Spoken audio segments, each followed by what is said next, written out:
Hi, I'm Julie Orlov with Ask an Expert, answering your love and relationship questions. Today's question is, Dear Julie, my ex and I have been apart for a year, but I still have such a hard time on our special days. I still feel riddled with regret and can't seem to move on. What's wrong with me? Well, I want to start out by telling you there is nothing wrong with you.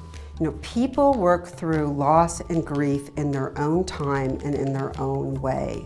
And a year, though it may seem like a long time, may not be all that long, especially if you're coming out of a very long-term relationship. So give yourself a break.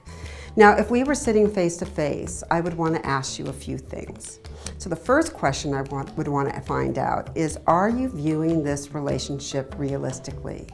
In other words, have you idealized your ex or idealized the relationship in some way that makes you feel like it was better than it was? Honestly, relationships don't end because they were great. They end because they weren't working. Either they weren't working for you or your ex or for both of you. So take a look and really go back and review your relationship with realistic lens. The second thing I would want to ask you is, what is the regret all about? What is it that you feel that you did or didn't do that's holding you back? Everyone does the best they can at the time. So go back and look at what you're regretting and then look at it as a learning opportunity. Stop beating yourself up. Learn what you need to learn and then carry that learning into your next relationship.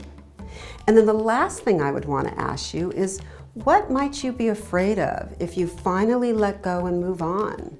Are you afraid that you'll never find love again? Are you afraid that it will mean that you failed? Are you afraid that somehow you're unlovable? Start to think about what might be holding you back in terms of your fears. And then know that they're just that. They're simply fears. There is nothing rational to any of those beliefs.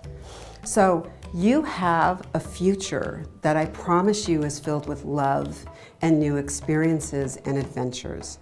So go ahead and take that future on.